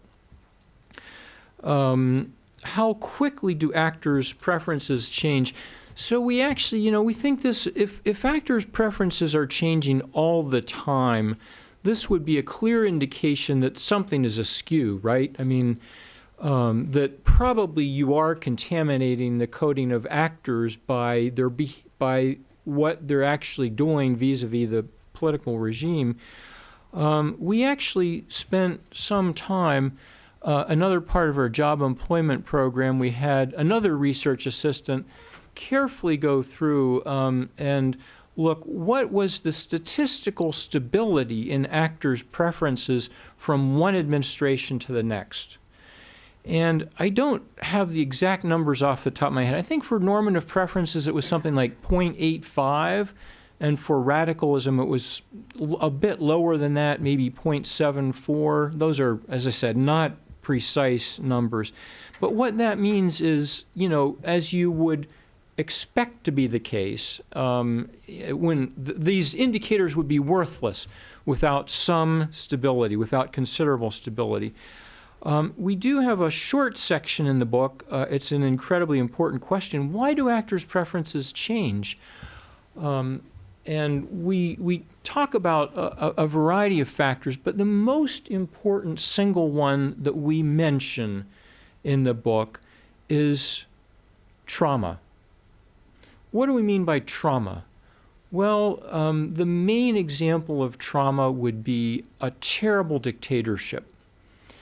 So, for example, for the Chilean socialists, one of the most clarion examples in the book is the Chilean Socialist Party, right, which had a completely cavalier. It treated democracy the way traditional Leninists thought did. That is, as the executive committee of the bourgeoisie. The state is the executive committee of the bourgeoisie. In light of trauma, the Chilean Socialist Party dramatically changed. We also importantly highlight international influences in changing normative preferences. And the third thing I want to mention here is that there are positive learning experiences that are the reverse of trauma. So over time, an actor can see, well, we thought democracy was going to be bad for us and lead to terrible outcomes. But in fact, it's a system that works. So those are some of the things that we talk about why actors' preferences change. By the way, one of the people who did some great work coding is here, Patrick Hernandez, who graduated from Notre Dame last year and won the prize for the best senior honors thesis in Latin American politics, on Latin America and in comparative politics. So. It's great to see him. He was one of the few younger people on the project, and he did as well as most of the PhD students. And he's now at GW. So how do we define democracy? So we use 4 criteria. First, you have to have free and fair elections for the presidency and the Congress. Second, in the contemporary world, you have to have essentially universal adult suffrage. Third, solid protection of civil liberties and political rights and of the organizations that fight for them. And then fourth, civilian control of the military. So that's how we define democracy. Waves, what statistical factors make for waves of democracy? Again, I think that here, the whole idea of waves, right? Waves do not make sense without international influences, right? As I think it was Fran highlighted a sentence, the probability that you could get these dramatic regional changes on the basis of multiple simultaneous and similar within country causal factors, causal processes, is zero. So we do highlight international factors, and what sorts of things do we mean by that? Well, the end of the Cold War, right, had pretty significant consequences for parts of Latin America. The Cuban Revolution, when the OAS became an important pro-democracy agent, when the U.S. did. These are some of the things that we look at. We had a second question from Enrique Bravo about coding normative preferences. I partially answered that. So, and radicalism. So, again, we developed extensive coding rules And for radicalism, we were looking at two things. And a radical actor has to have both of them. First, where are they on the left-right scale? If they're centrist, they cannot, by definition, they cannot be radical. And second, do they show signs, and we have a detailed list, do they show signs of policy intransigence or impatience? So, one of the kind of historic examples that one could think about would be the difference between the Swedish Social Democrats, the thought of Edward Bernstein, and let's say Lenin, right? Bernstein was the advocate he was also a socialist, but he advocated a democratic path towards socialism. So I don't know his work all that well, but we would probably almost certainly code him as moderate, even though his long-term vision might not have differed so dramatically from some of the Leninist vision. But Lenin, of course, or similar figures on the right, are unequivocally radical in our coding. I'm happy to give you more details, but that's a synthetic answer.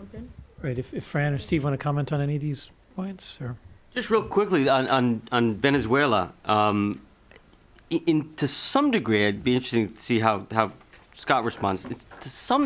One could argue that Venezuela approaches a case of breakdown despite the fact that all the major actors were committed to democracy.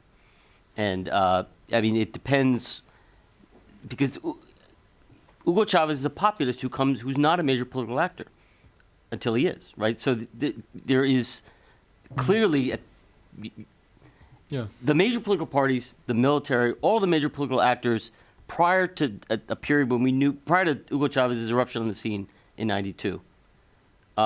If you'd done this in 90,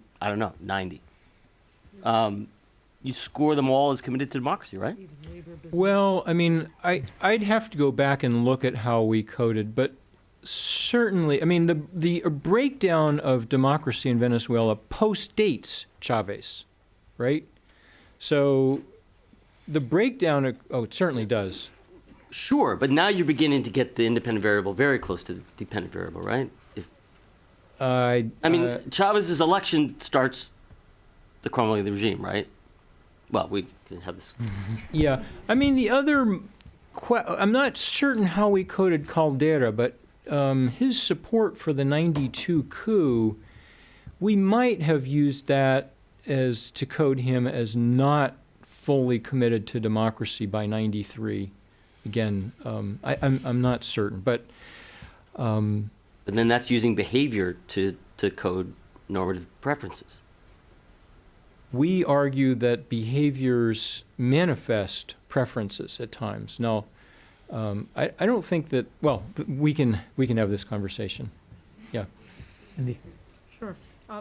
Again, thanks for these presentations. It's just been a feast, I think, for those of us that don't have don't sit in a classroom at all times and are caught up in the day-to-day and the policy environment and the demands of the day-to-day. It's just a real pleasure to sit and listen to people make these presentations.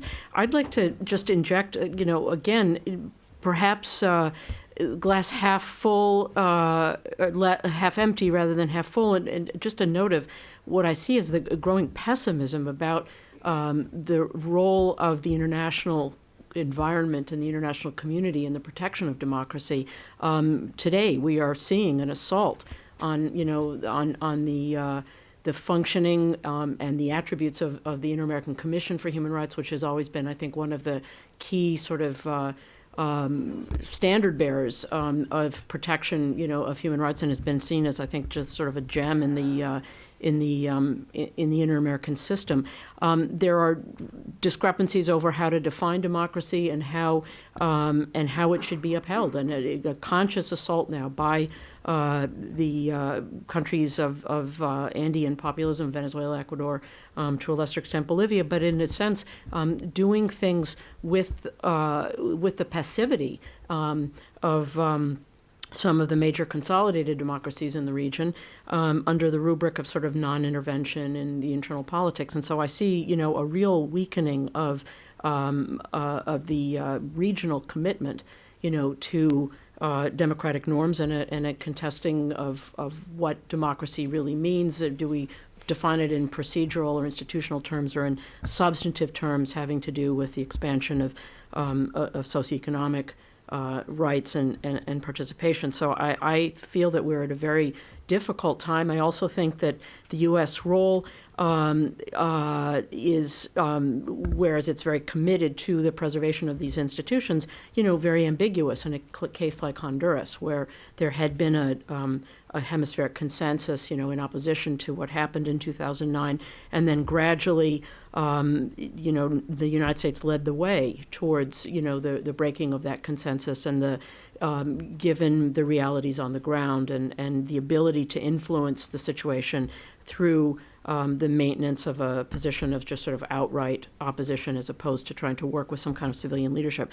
So I think we're in a very, very difficult moment, internationally, in the way that the international and regional context, affects the preservation of democracy. And I know that there are a number of people in the room who do, this kind of democracy promotion on a daily basis. And I think there is just a great discouragement over what can be done in cases like, Venezuela, how to protect people, how to speak out, without converting yourself into sort of like the arm of the empire, and making things even more difficult rather than less difficult for democratic allies. So, I think that there is certainly much to celebrate compared to the days when, not that I entered graduate school, but when I first came to Washington in 1977, at the beginning of the Carter administration, it was very much the darkest period, and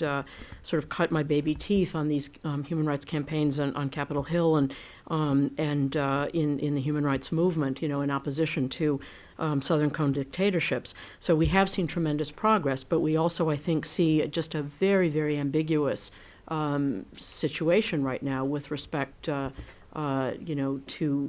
what's happening and the role of the international community and the tools that the international community has to affect change. So I'm not sure there's much of a question in there, but I couldn't resist that observation. Well, Cindy, I'll exerccise the privilege of being moderator to add to that and add a question to it, because it accords with a lot of what I've been thinking myself. I mean, as Scott, my colleague, knows, I was a member of the Inter-American Commission on Human Rights and had been a member during the coup in Honduras. And during that time and that period, it really struck me quite dramatically how, in certain ways, the Commission was quite ineffective in being able to deal with the overall situation in Honduras. In certain very narrow sense, quite active and quite engaged, and I think very helpful dealing with certain kinds of rights violations. But quite incapable of engaging the larger question of the quality of democracy, the erosion of democracy, incapable of making fine distinctions at all. And so that provokes me to sort of ask you, following on Cindy's comments, to the extent that the conclusion is that the international community, international institutions and actors have relatively little capacity to affect the quality of democracy, I wonder how much of that is the incapacity of international actors as such, and how much of it is simply the inadequacy of the policy paradigm that is being used to engage those situations, right? Part of the problem of using a very narrow understanding of a human rights paradigm to address Honduras, for example, is that it tends to have a very binary quality. Something is legal, something's not. Something's a violation, something's not. And it's very difficult to have the kind of gradations of engagement that one would think are necessary when you're talking about intervening in the quality of democracy as opposed to the type of regime. The type of regime has a very binary quality to it. The quality of democracy is a gradation. So to what extent is it really that we're looking for a new policy paradigm in an era where the fundamental question is no longer the fundamental regime type, but the quality of it? Well, I go ahead and answer that, and then I'll take another round. why don't you go ahead? And take more? Okay. Yeah. I know that there was one question here, a few other hands. I think the gentleman right over there has had his hand up quite some time. Yes. Go ahead. Thank you. I'm Larry Heilman. I'm in the anthropology department over at the Smithsonian. First, I want to thank Cynthia. For the last 10 years, I've been coming to these seminars primarily when they've been talking about Bolivia. And last night, I was putting my bibliography together, having finished my book, and I was struck by the fact that most of the good material that reflects what's happening in Bolivia in the English language has come out of the Woodrow Wilson Seminar, and I just wanted to thank you for that, Cynthia. My question is essentially this. If you look at the involvement of the U.S. government in democracy and governance activities, it sort of breaks down into three periods. From World War II to 1960, it's essentially policies driven by the State Department that underscore the old anecdote, they may be a son of a bitch, but he's our son of a bitch, and therefore we support him. We come into the era of the Alliance for Progress, 1961 through about 1985, and we find two other institutions playing roles in the whole area of democracy and governance. One, CIA, covertly doing all kinds of democracy building activities, leadership training, elections, and even some work in the whole area of justice administration. The other institution is playing more of a benign role in this area, and that's AID. They do activities that they don't talk about democracy and governance, but they're certainly going right to the heart of it. Activities in community development, municipal development, activities like that. You come to 1985, and suddenly there's a dramatic shift in terms of what the U.S. government's willing to do. And I think a lot of that is because of what happens in Salvador with the murders. They decide that they have to get an administration of justice system in place to address that issue if aid isn't going to go forward. And that begins a whole new era of programming in the administration of justice, which I think continues until this day. And now we're in a new era today, I think, because there's been a lot of blowback on that activities. I guess my question is this.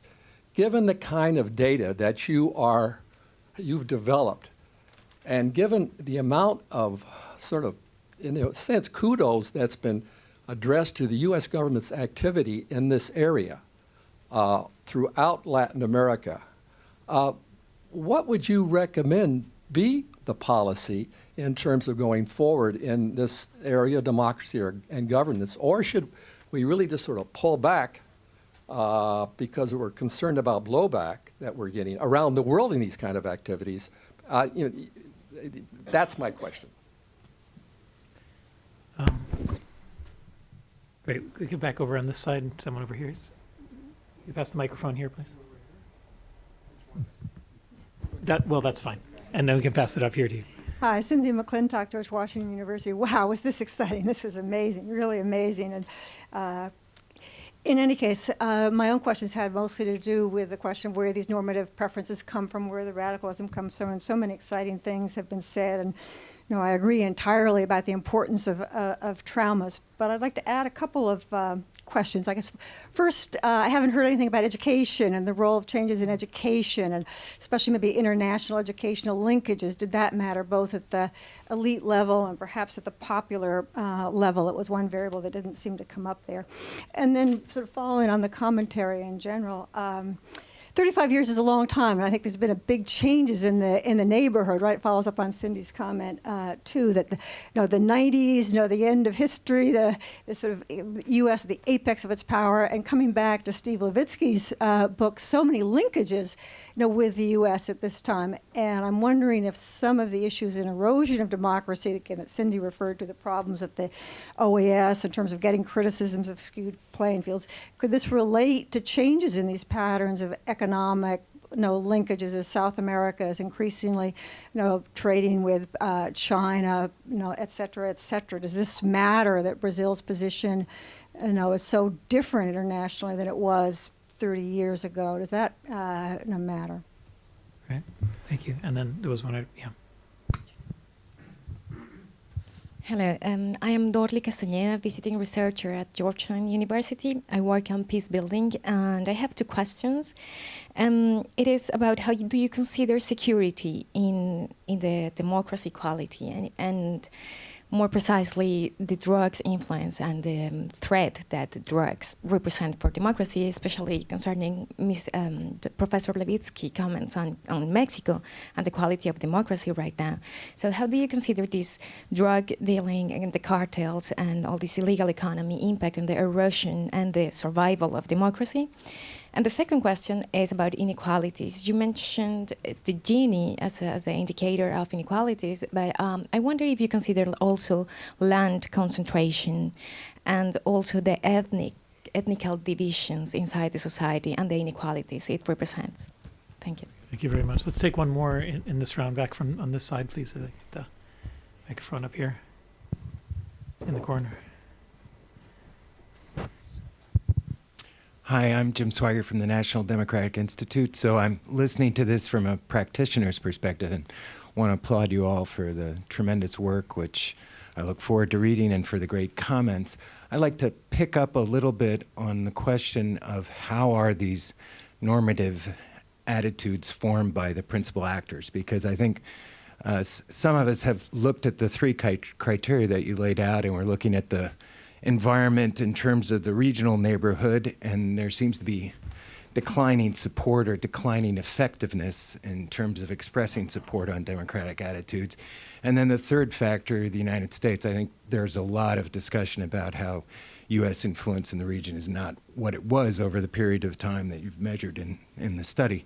So the question I think that Fran raised of how are the normative attitudes formed by the key local actors is critical towards what we see as the likely future of democracy in the region, particularly in the semi-democratic states, and possibilities for more erosion.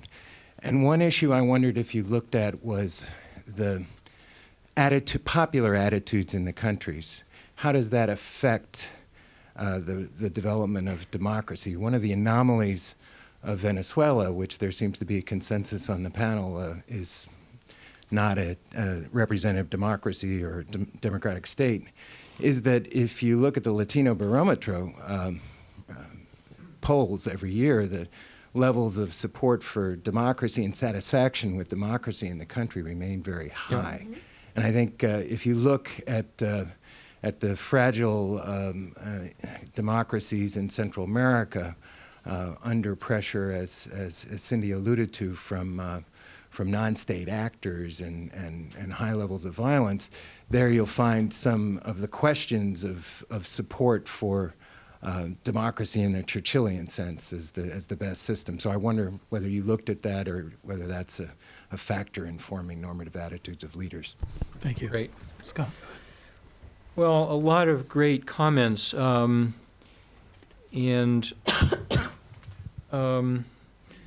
Really, I think one of the people best qualified to answer your question, Paolo, is you, of course, since you had the experience not only as part of the Inter-American Commission, but as president of that body.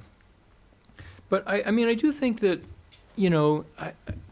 I would love to get input from people here, but it does seem to me that you're basically right, that the part of the issue is that, that at least usually we think of democracy as having kind of a binary quality. Now, I do think that the new pattern of erosions in contemporary Latin America, raises doubts. At what point has a regime stepped over and become clearly authoritarian? That's a really hard, it's an impossible question to answer. So your point is an excellent one, and yet I think the reality on the ground has changed a little bit. And the other thing that I could say about that is that, I mean, of course, you're absolutely right. It is much more complex for a variety of reasons for international actors to figure out how you deal with questions about erosions, even when most people in a room would agree, okay, Venezuela by 2013 has stepped over the boundary and is now a competitive authoritarian regime, right? but still, it is much more difficult as international actors to first generate consensus that has happened, that country X has stepped over some boundary, and second, figure out, well, what do we do about it? I mean, if there's a coup, if there is an event that signals that historically binary nature of a regime has changed, then, it's much easier to figure out how to respond. So I think that the reality is that the problem is much more complex. And when one thinks about an organization such as the OAS, I would say, this is not a statement about the current leadership, but I think the OAS is less effective today than it was in some instances in the 90s. When you think about it, why is that? Well, the OAS one can think of as kind of a principal-agent relationship, right? And in the 90s, all of the principals, right, are the member countries, and there was a pretty high degree of consensus among the member countries. Today, that consensus doesn't exist, and that makes it much more costly and difficult for the OAS to act. Back to the second question, or the next one, about U.S. involvement in democracy. I think that I would agree with a lot of what you said. I don't completely agree with the periodization. That is, I think there were a few times, they were relatively short moments, but when I went back and did the research, I really changed my mind about, the history of U.S. policy toward Latin America. So from 1944 through 47, and then from the tail end of the Eisenhower administration, surprisingly, until really JFK's last months in office, these were moments when the U.S. not consistently, but with some degree of consistency, did support democracy in Latin America. Where I quite strongly agree is that, among other points, that from 85 on, with minor blips here and there that we could discuss, the U.S. has pretty consistently supported democracy. I think you're right. The Salvadoran case was very important. I would say that what happened in Nicaragua and Argentina was also pretty important in the U.S. shift. That is, with Argentina, when Argentina went to war against England, the U.S., which had hitherto supported that dictatorship, realized, these people, some of these dictatorships, they might be in our ideological camp, but they are very erratic. And Nicaragua, I think, was important for a different reason, which was that the Congress, and Cindy knows this story better than anyone here, but the Congress was very concerned about Reagan's Nicaragua policy, and the administration, to help legitimize its Nicaragua policy, began to use the discourse of democracy, and it really shifted its policy toward El Salvador and Guatemala as a result, and Chile, that's right. Cynthia comes back to, a couple of questions. Education, it's a good question. I think we ran some regressions using an education variable, but that's a much blunter way of thinking about education than what you're suggesting. We really did not think about, style of education and normative preferences. And I'm dubious that would be a fruitful path. I think that the cues about normative preferences come from leaders and organizations. It's not to say that, education could be important for democracy in a variety of other ways. Your other question about changing linkages and erosions of democracy, I do think, I'm not sure what, I haven't thought this through, but it is clearly the case that among countries that where you see let's say, call it the radical populist path, right? All of the countries in the region are looking to diversify trade, looking for a more diverse set of partners around the world. But those countries in particular, they have a greater symbolic need for it. The question about drugs, it's an important question. We don't really talk about that much at all in the book. I think you're absolutely right. I mean, and where would drugs be important in this story? They're important because drug cartels have eroded state capacity. Drug cartels become important in places where there are weak states to begin with, clearly. But at the same time, it's not that, there is a reinforcing effect. That is to say, once the cartels arrive, they tremendously weaken state capacity.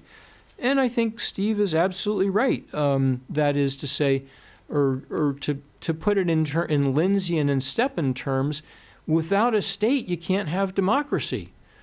To put it very strongly, we did not look at land concentration except in the chapter on El Salvador. But that is, you're right, it's an important alternative measure of inequalities.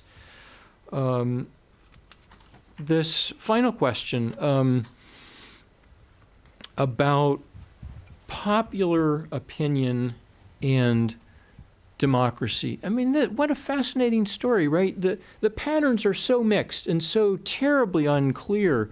We could take a case such as Chile, which most of us would agree, not that Chilean democracy is anything close to perfect, but most people would agree that on procedural criteria, Chile is one of the high-quality democracies in the region. And yet, if you look at the public opinion surveys, the questions about democracy being the best form of government, Chile has usually scored in the middle. Brazil, for a very long time, scored toward the bottom, even in the 90s, as the quality of democracy in Brazil was dramatically improving. So I think that the pattern is very unclear. You're absolutely right about the Venezuela data. In fact, not only is your point correct, but it is also true that post-Chavez, satisfaction with democracy and support for democracy have increased dramatically. So I don't think I think that it's not, it would be an absurdity to say that public opinion is not important here. One thing we can confidently say is that low public opinion, low public support for democracy creates space, right? It's in a context such as Chile, it's not a space that any actors, it's going to be really hard to fill that space in the Chilean context. But in other contexts, that space can be taken advantage of by populists who are not committed to democracy. Thank you, Scott. Fran? Yes, Steve? I did, if we have time. So I have sort of two sets of comments. One is to address the questions that Cindy and Paulo put forward about pessimism, about declining international capacity to influence democratic regimes. And here I guess I want to do a triangle between Levitsky's comments that competitive authoritarianism is where the action is right now, the idea of influencing regimes, and the idea of influencing actors. So this is a book about regimes, but it's a book about actors as well. And maybe this is part of the solution to their dilemma. In a time when the issue was sanctioning transgressions of regimes, if there was an attempted coup in Paraguay, and Mercosur could say, you can't stay a member, or the OAS could sanction an autogolpe, or things such as this, at this moment, large international institutions could have a role in sanctioning changes of regime. But if actors have learned, if some governments have learned how to fly below the radar screen by harassing journalists or by having tax evasion cases, then it becomes harder to have sanctions. And I'm not sure, Paulo, that the answer is to have a 10-point scale rather than a 3-point scale. But I think that there is something about moving beyond the binary categories of regime and maybe even moving away from a venue like the OAS because of the principal agent problem. In moving toward the institutions in the city that are represented probably by many people in this room that might have an impact. The Inter-American Commission on Human Rights might not be able to sanction the Venezuelan regime, but it can render a very important court case about spousal abuse in Brazil that can generate a women's movement that can really improve judicial and investigative capacities because there's a domestic actor that it can support. I could imagine the Inter-American Press Association defending journalists. I could imagine the National Democratic and the National Republican Institute supporting political parties. So I think it may be the case that we could have organizations strengthening actors on the ground rather than sanctioning of regimes. And this could be a way that international influences could support actors who are on the ground struggling for democracy rather than being arms of the US government. This could be organization to organization or institute to institute or party to party that could help strengthen those actors. And the other point I wanted to make was to get back to this issue of popular opinion and where preferences come from. We have at least 4 hypotheses out here today. One is we have international action. We have World War II and the victory of democracy over fascism. We've got shifts in U.S. positions. We've got the Cold War. We've got various macro international influences that drive a lot of the variation in this story over the course of the century. And we're starting to feel, given my first comment, that maybe this type of influence is going to be less determinative going forward. I tried to toss you a softball on the economic performance because this is something that you have argued in the past. I've had an argument with you in the past. I've argued that where you've got strong political representation, people sometimes forgive poor performance. And Levitsky has written eloquently about this in the case of Argentina surviving those economic crises and there being these mechanisms of representation, and I think one could argue there was a breakdown of this kind of representation in places like Bolivia that allowed Evo Morales to come to power. And then we have the state capacity thesis that has been put forward very powerfully by Steve this morning. If states can't protect rights, if they can't provide physical security, if they can't function, if they're unfair, then you can trigger popular backlashes. I think Venezuela is a case where where Chavistas will say that they support democracy because it has delivered, and where the opponents of Hugo Chavez would not say they don't support democracy, they are Democrats. So so popular opinion in this sense is a little hard to read. But I think where you have lack of public support, these regimes, I think, can be vulnerable to erosion for exactly the reasons that Steve identified, that when people think that states aren't fair, when they think parties are failing them, when they think the institutions of democracy are failing them, then this is where they're vulnerable. Doesn't mean there's going to be a fall off the cliff, but they might become vulnerable to erosion. And this is where this intermediate strata of fortifying civil society and the parties that represent them and state capacity end up, I think, strengthening the capacity of democracies to weather storms going forward. Thank you, Fran.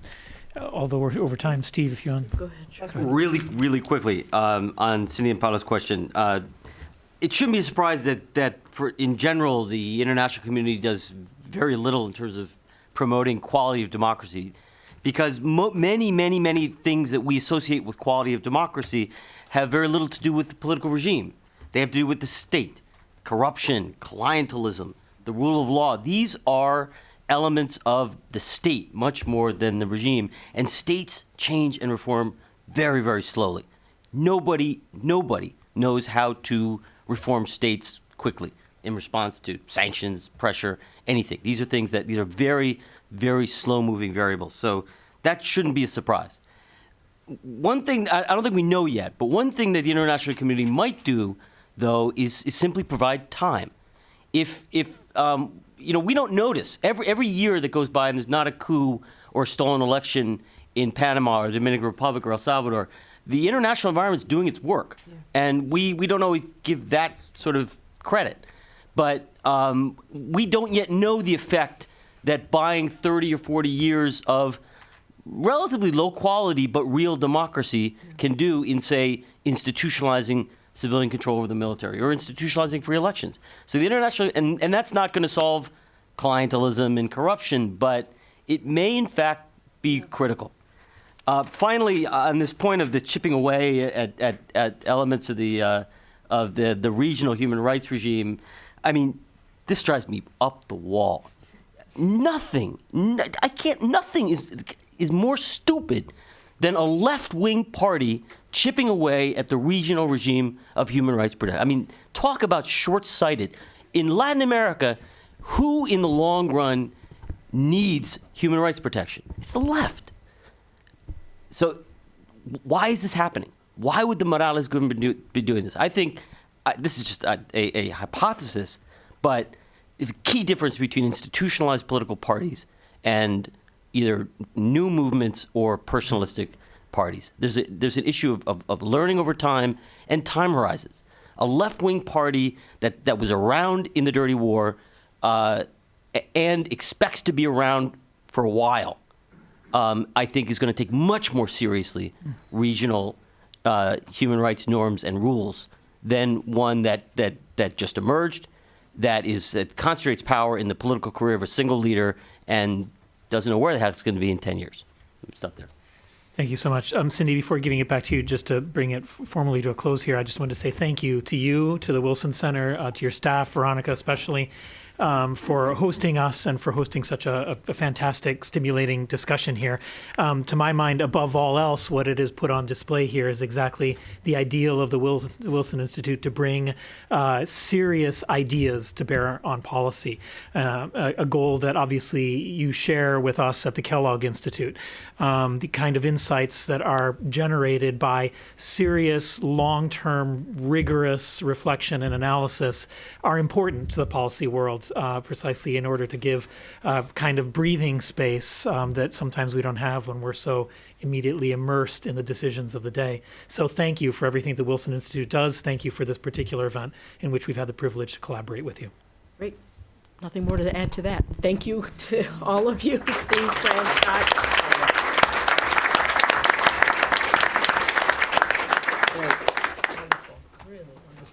Good. Thank you. Thanks. It's an event.